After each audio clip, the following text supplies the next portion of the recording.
लेकिन हम बदले की भावना से किसी के लिए श्राप ना दें। बदले की भावना में किसी को यह ना कहे कि मेरा परमेश्वर तुझे बदला जरूर देगा। इस तरह की बोली हमारे लिए सही नहीं है। देखा, मेरे साथ आपने गलत किया था इसलिए परमेश्वर ने आपको गिरा दिया, आपको सजा दे रहा परमेश्वर। अब सोच कर देखिए, जिन लोगों के नाश होने के लिए आप विचार कर रहे हैं, अपने मन में सोच रहे हो कि इनको भी परमेश्वर सजा दे, अगर उनमें से एक भी व्यक्ति उद्धार पा जाएगा तो क्या वो हमारे लिए खुशी की बात नहीं है? अपने शत्रुओं को बचाने की प्रार्थना नहीं करेंगे, परंतु उनके नाश होने की प्रार्थना प्रभु के सामने लाकर करते। आप सभी मसीह भाई बहनों को प्रभु यीशु मसीह के नाम में जय मसीह की।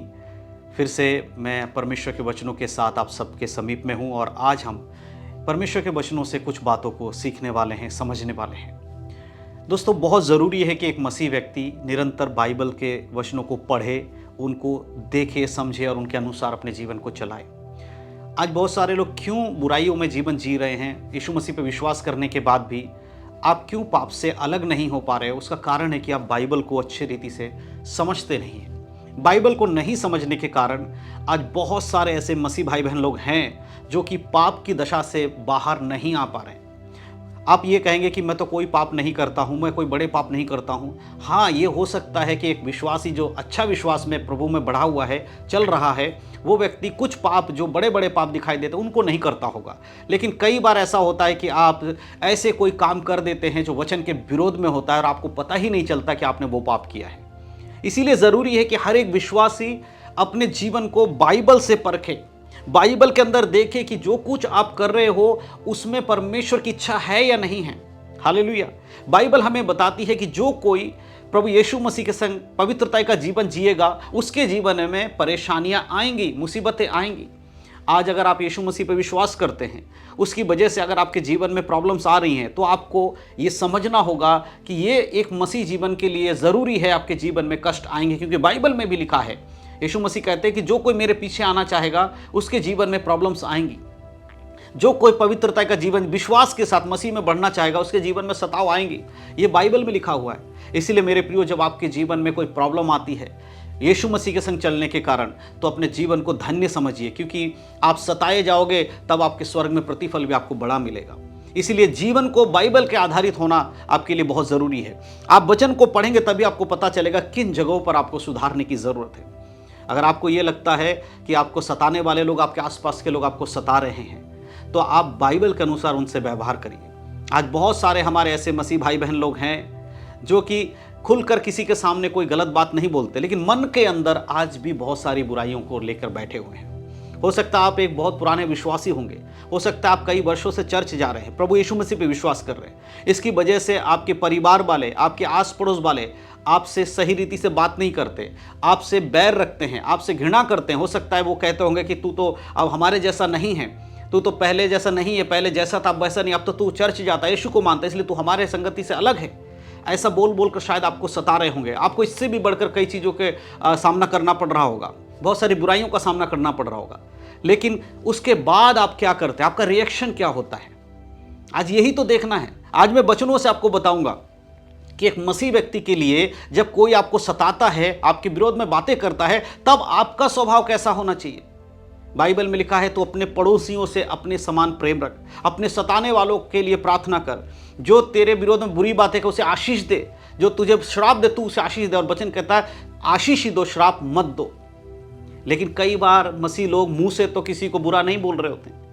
हो सकता है आप भी जब आपके विरोध में कोई बात करता, आप उस समय तो शायद उसको कुछ नहीं बोल रहे होगा, उसको बोल रहे हो परमेश्वर तुझे आशीष दे, लेकिन अंदर ही अंदर आपके अंदर अगर जलन है, अंदर अगर आपके भीतर, आपके हृदय के अंदर आप ये सोचते हो कि उस आदमी ने आपके साथ गलत किया, उस व्यक्ति ने आपके साथ गलत किया, और उसके बाद आप ये कामना करते हो कि परमेश्वर मेरा न्याय करने वाला है, वो उससे बदला ले लेगा। देखिए, प्रभु का वचन तो कहता है, प्रभु ने कहा कि बदला लेना मेरा काम है, तुम्हारा काम नहीं है, परमेश्वर का काम है।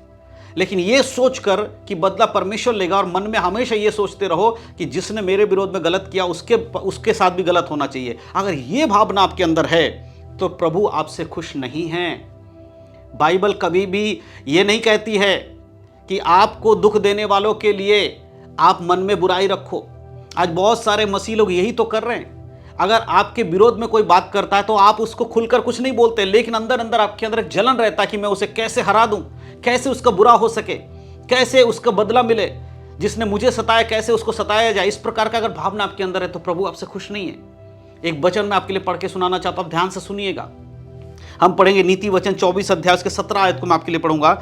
यहां पर इस प्रकार से लिखा है, जब तेरा शत्रु गिर जाए तब तू आनंदित ना हो, और जब वह ठोकर खाए तब तेरा मन मगन ना हो। यहां प्रभु कहता है जब तेरा शत्रु गिर जाए तब तू आनंदित मत हो। हालेलुया। आप समझ पा रहे हैं? कई बार आप इस चीज को सोचते हो कि तूने मेरे विरोध में पाप किया है, तूने मेरे साथ बुरा किया है ना, मेरा परमेश्वर तुझे देख लेगा। ऐसा अगर आपने किसी को बोला है तो आज ही क्षमा मांगिएगा प्रभु से। देखिए, मैं आपको बताना चाहता हूं, प्रभु आपकी लड़ाई लड़ेगा, परमेश्वर बदला लेगा, लेकिन हम बदले की भावना से किसी के लिए श्राप ना दें। बदले की भावना में किसी को यह ना कहे कि मेरा परमेश्वर तुझे बदला जरूर देगा। इस तरह की बोली हमारे लिए सही नहीं है। हम कहें परमेश्वर न्याय करने वाला है, लेकिन हमारे अंदर जो बदला है, उस बदले को लेने के लिए अगर हम उससे कहते हैं कि प्रभु तुझे एक दिन देख लेगा, तो फिर हम मसीह के स्वभाव में नहीं है।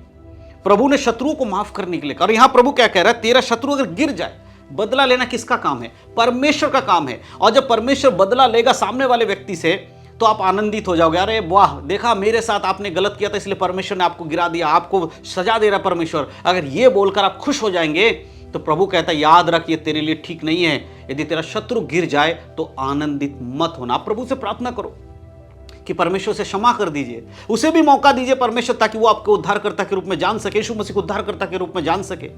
आज बहुत सारे लोग अपने शत्रुओं के ऊपर विपत्ति आने पर आनंद मनाते हैं। आज बहुत सारे विश्वासी लोग खुशी मनाते हैं जब उनके विरोध में बात करने वालों के लोगों के जीवन में बुराइयां आती हैं। आज बहुत सारे कलीसियाओं में प्रार्थना किया जाता है कि सताव के विरोध में परमेश्वर उठकर खड़े हो जाए। आज बहुत सारे जगहों पर जब कलीसियाओं में सताव आता है, तब लोग क्या करते हैं, उनके सताने वालों के लिए प्रार्थना करते हैं, उनको सबक सिखाने के लिए परमेश्वर से प्रार्थना करते हैं। क्या परमेश्वर आपकी प्रार्थना को सुनता है? नहीं सुनता है, क्योंकि वचन में लिखा है कि बुरी भावना से, मन में अगर तू बुराई की बुरी बातें सोचे तो परमेश्वर तेरी प्रार्थना क्यों सुनेगा? हालेलुया। आज बहुत सारे लोग मन में बुरी बातें लेकर सोचकर प्रार्थना करते हैं। अपने शत्रुओं को बचाने की प्रार्थना नहीं करेंगे, परंतु उनके नाश होने की प्रार्थना प्रभु के सामने लाकर करते। क्या परमेश्वर ऐसी प्रार्थना को ग्रहण करेगा? नहीं करेगा। तो आज आप जरा देखिए कि आपके शत्रुओं के लिए जब आप प्रार्थना करते हैं, किस भाव से आप प्रार्थना करते हैं। यह सत्य है कि परमेश्वर हमारे युद्ध लड़ेगा, परमेश्वर हमारी ओर से है तो हमारा विरोधी कौन हो सकता है। तो फिर हम परमेश्वर के ऊपर ही उन चीज़ों को छोड़ दें। क्यों अपने मन में बुराई लेकर बैठे रहते हैं कि मेरा इसने बुरा किया है ना, प्रभु उसका भी बुरा करेगा। ऐसा सोचने वाले व्यक्तियों, ऐसा सोचने वाले मसीहों, जरा इन वचन को पढ़ लीजिए। प्रभु कहता है तेरा शत्रु अगर गिर जाए तो तू आनंदित ना होना, जब वो ठोकर खाए तो तेरा मन मग्न ना हो। आज बहुत लोग अंदर अंदर खुश हो जाते हैं ना, आपके आस पड़ोस में या आपके कलीसिया में, आपके परिवार में जो आपसे विरोध करते हैं, जब उनके जीवन में कोई बीमारी आ जाती है, कोई मुसीबत आ जाती है, तो अंदर ही अंदर आप खुश हो जाते हो, इसने मेरे साथ किया था ना, अब इसके साथ हो रहा है। क्या ये एक मसीह स्वभाव है? नहीं मेरे प्रियो, आपको यही तो समझना है। अगर आप अपने अंदर इन सब बातों को रखकर चल रहे हैं तो प्रभु आपसे खुश नहीं है, ये आपको समझना होगा। आज बहुत सारे लोग इस बात को नहीं समझते हैं, लेकिन आप अगर इस बात को नहीं समझेंगे मेरे प्रियो, तो न्याय सिंहासन के सामने परमेश्वर आपसे भी सवाल करेगा, आपसे भी पूछेगा कि तूने अपने मन में क्यों बुरा रखा है, क्योंकि दिलों को जांचने वाला परमेश्वर है। आप दुनिया के सामने तो बोल सकते हो कि मैं बहुत ही धर्मी हूं, नम्र व्यक्ति हूं, मैं प्रेम करने वाला हूं, लेकिन आपके हृदय की बातों को कौन देखता है? परमेश्वर देखता है। इसलिए इन वचनों के अनुसार जरा अपने आप को जांचिएगा। हमें अपने शत्रुओं के विरोध में भी बातें नहीं करनी है। अगर हमसे बैर रखने वाले जो लोग हैं, जो अन्य जाति के लोग हैं, जो हमसे शत्रुता रखते हैं, हमारा नाश करना चाहते हैं, अगर उनके जीवन में कोई प्रॉब्लम आती है, अगर परमेश्वर उनका न्याय भी कर रहा है, परमेश्वर उनको सजा भी देने के लिए छोड़ रहा है, तो भी हमें उनको देखकर, उनको सुनकर खुश नहीं होना चाहिए। जब इजरायली लोगों ने पाप किया, इजराइल के लोगों ने परमेश्वर के विरोध में कुड़कुड़ाए, परमेश्वर के विरोध में उन्होंने दूसरे देवी देवताओं की पूजा की, तब परमेश्वर ने नाश करना चाहता था। लेकिन एक व्यक्ति जो मूसा, वो परमेश्वर के सामने जाकर बार बार गिड़गिड़ाता था, परमेश्वर ने क्षमा कर दे।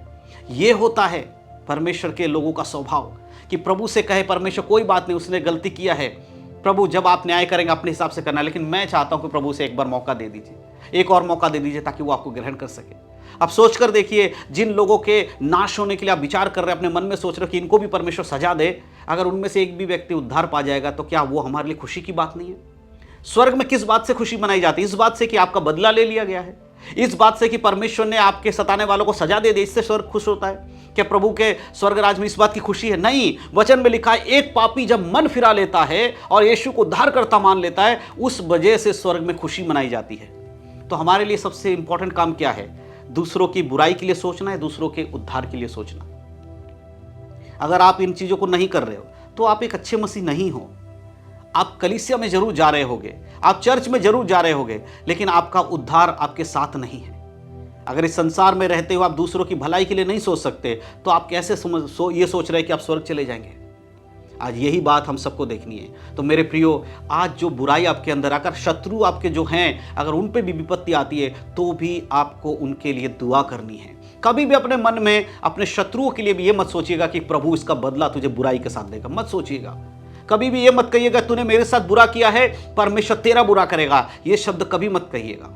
प्रभु को कहिएगा, परमेश्वर जब तेरा न्याय सिंहासन का सामना होगा इसके संग, तब आप न्याय करिएगा। या प्रभु तेरी इच्छा के अनुसार इसका न्याय हो, मैं इसके लिए भला चाहता हूँ, मैं चाहता हूँ प्रभु कि ये स्वर्ग जाए। इस प्रकार से अपने मन में उनके लिए प्रेम रखिए। अब जरा देखिए अपने हृदय के अंदर किन किन लोगों के प्रति आपने क्या क्या सोच के बैठे हुए हैं। अगर आपके आसपास में या आपके जानकार में कोई ऐसा व्यक्ति जो आपसे बुराई रखता है और उसके संग कुछ गलत हो और आप ये बोलते हो कि अच्छा हुआ इसने मुझे सताया था, तो आज ही प्रभु के सामने बैठ के माफ़ी मांगिएगा परमेश्वर से, क्योंकि एक मसीह व्यक्ति का स्वभाव नहीं है मेरे प्रियो। इसीलिए आपके जीवन में जब दुख मुसीबतें आएँ, किसी के कारण भी आए, उसको प्रभु के हाथों में सौंप कर प्रार्थना करें। परमेश्वर से कहे प्रभु इसका हृदय बदले, इसका मन बदले, लेकिन श्राप की बातें ना करें, क्योंकि प्रभु ने हमें श्राप के बदले श्राप देने के लिए नहीं, परंतु आशीष ही देने के लिए बुलाया है, और यही हम सबका स्वभाव ही होना चाहिए। तो आज अपने जीवन को जांचिए, इन वचनों के आधारित देखिए कि आप किस प्रकार का जीवन जी रहे। अगर मसीह के वचन में आप नहीं चलेंगे, तो एक दिन आएगा जब सबसे पहले आपका न्याय किया जाएगा, तब आप परमेश्वर के सामने क्या जवाब देंगे। इसलिए अपने जीवन को परखिए, पवित्रता में चलिए, बाइबल को ज़्यादा से ज़्यादा पढ़िए, तब आप समझ पाएंगे कि बाइबल में लिखी हुई बातें क्या हैं और कैसे हमें उनको अपने जीवन में लागू करना और परखना है। परमेश्वर इन सारी बातों के द्वारा आप सबको आशीष दे। यीशु मसीह के नाम में सबको जय मसीह की। God bless you. आशीषित रहें। आमीन।